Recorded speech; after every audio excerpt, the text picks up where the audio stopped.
Bismillahirrahmanirrahim. Alhamdulillahirrahmanirrahim. Wassalatu wassalamu ala rasulillah sallallahu alaihi wasallam. Insyaallah malam ini kita akan mempelajari tentang syariat Islam. Imam Syatibi radhiyallahu anhu menulis buku yang disebut dengan Fiqhul Maqasid. Fiqhul Maqasid ini adalah sebetulnya hasil dari usaha para ulama dalam mempelajari syariat Islam.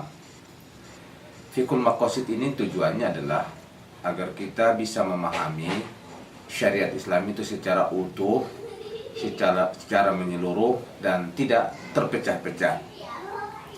Kalau kita lihat di dalam Islam bahwa tujuan syariat Islam itu adalah yaquman nasu bil qist.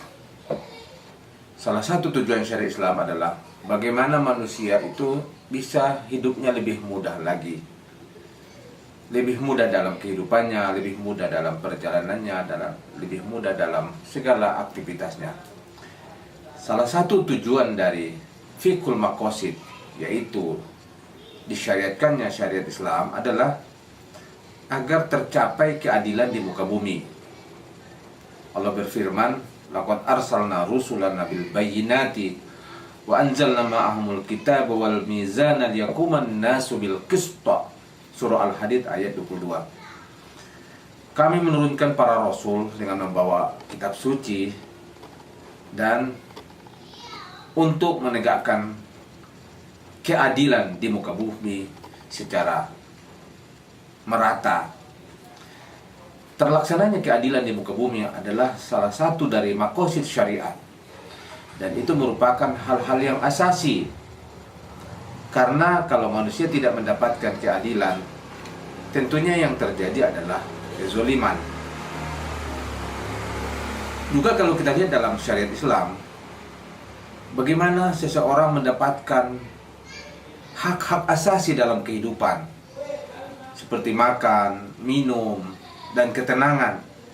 Itu adalah salah satu dari tujuan syariat Islam disyariatkan.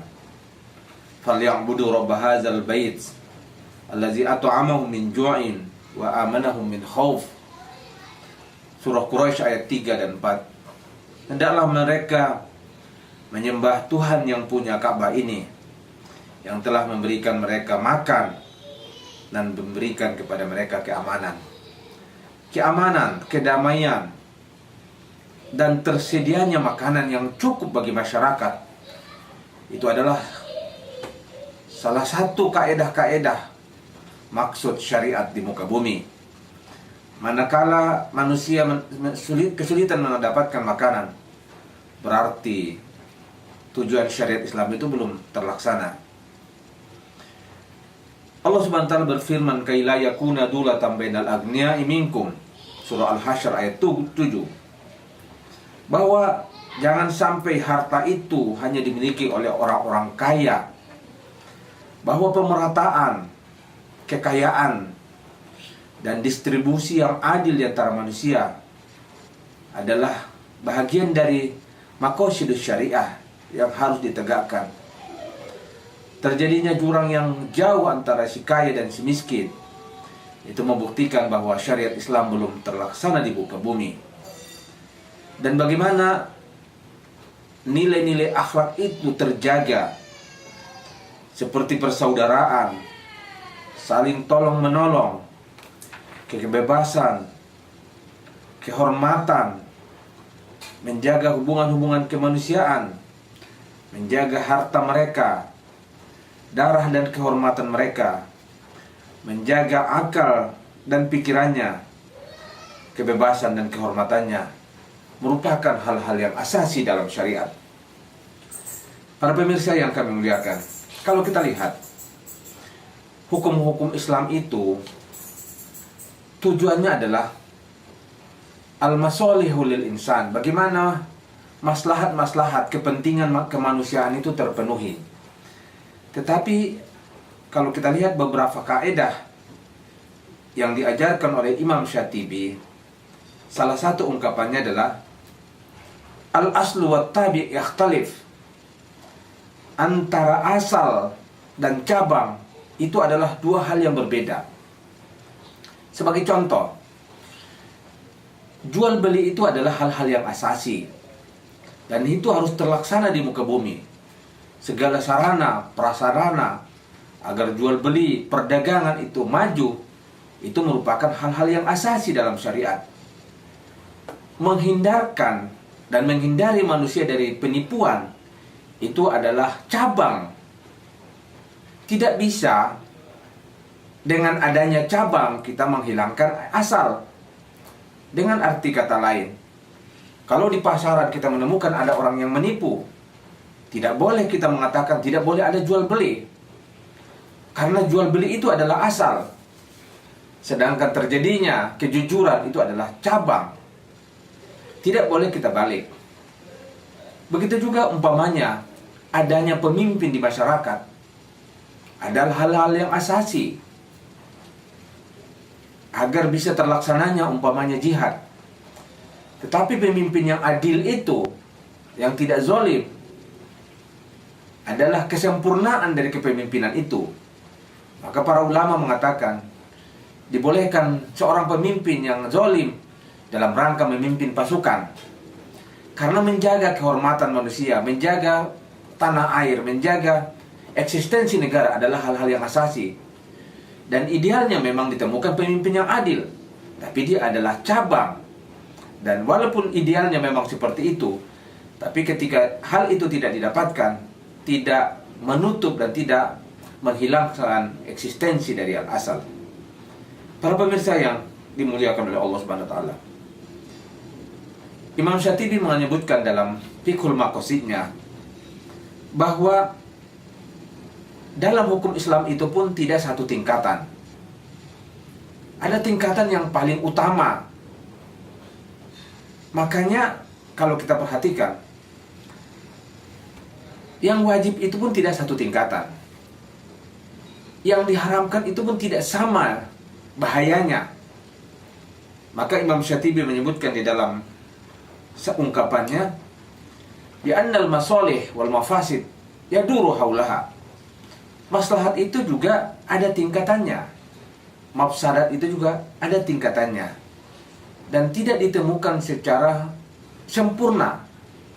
Manakala mana yang paling kuat maslahatnya, kepentingannya, maka hukum itu akan berpihak kepadanya. Dan manakala madorotnya, bahayanya lebih besar, maka hukum akan berpihak kepadanya untuk melarang tersebut. Dan fiqhul maqasid ini, maslahat dan kepentingan-kepentingan publik itu tidak bisa dihukum rata. Di satu tempat beda di tempat yang lain, di satu kasus beda di kasus yang lain. Orang perorangan juga beda dengan orang lain. Maka manakala hal ini kita tidak pahami, ketika ulama menetapkan satu kasus di satu tempat, kita akan kaget. Padahal itu adalah bahwa maslahat itu sangat ditentukan oleh kondisi real di tempat itu, kondisi orang-orang tertentu di zaman tertentu. Karena pada prinsipnya Imam Syatibi menyebut bi anna al-maqasid yanzur ilal ma'ani, bahwa yang berhubungan dengan publik itu sangat terhubung dengan apa maslahat, manfaat yang diberikan dari kasus-kasus atau tempat tertentu. Maka kita tidak bisa melakukan satu generalisir terhadap kasus di dalam fiqhul maqasid yang berhubungan dengan kepentingan masyarakat. Maka Imam Syatibi menyebutkan di dalam kitabnya bahwa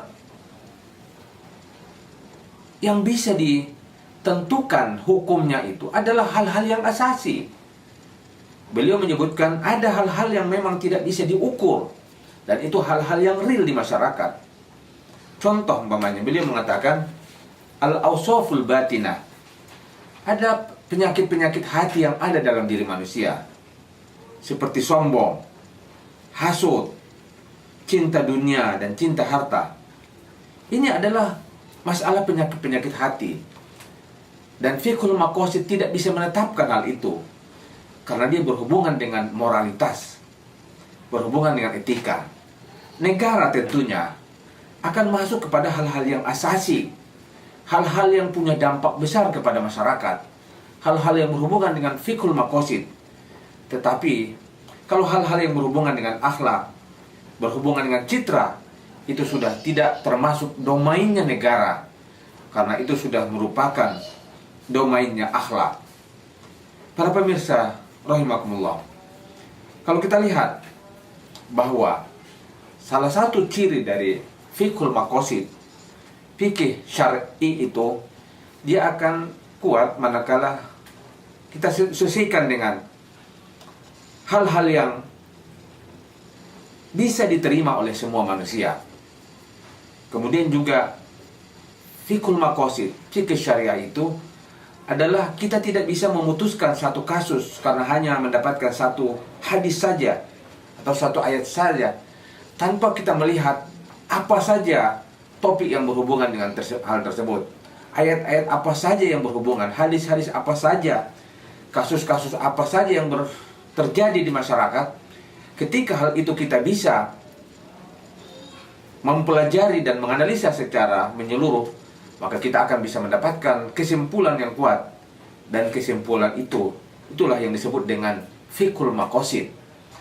Manakala memang banyaknya kejadian-kejadian kesalahpahaman di antara dai, karena mereka kadang-kadang menganggap bahwa syariat Islam itu satu tingkatannya, padahal yang wajib itu ada tingkatannya, yang sunnah itu ada tingkatannya. Maka kalau kita lihat, Rasulullah mengatakan bahwa memberi makan orang yang kelaparan lebih besar pahalanya dari iktikaf di Masjid Nabawi. Karena memang manakala terjadi kelaparan itu dampaknya besar, dampaknya kepada agama, dampaknya kepada kehidupan, dampaknya kepada eksistensi hidup, sosial. Sedangkan iktikaf di Masjid Nabawi itu sangat bagus dan luar biasa, tapi dampaknya itu sangat personal. Tentunya di dalam Islam, bahwa kepentingan publik yang lebih besar muqaddamun, didahulukan dari kepentingan pribadi yang terbatas. Begitulah indahnya syariat Islam. Manakala kita mempelajari fiqhul maqasid ini dengan benar, dan syariat Islam itu akan terus berkembang dan akan bisa menjawab pertanyaan-pertanyaan yang berkembang di masyarakat. Dan tentunya juga para dai juga, para aktivis tidak mudah buruk sangka pada pemimpin-pemimpin yang memutuskan satu kasus. Sebagai contoh umpamanya, ketika salah satu imam besar di India, Imam Maududi,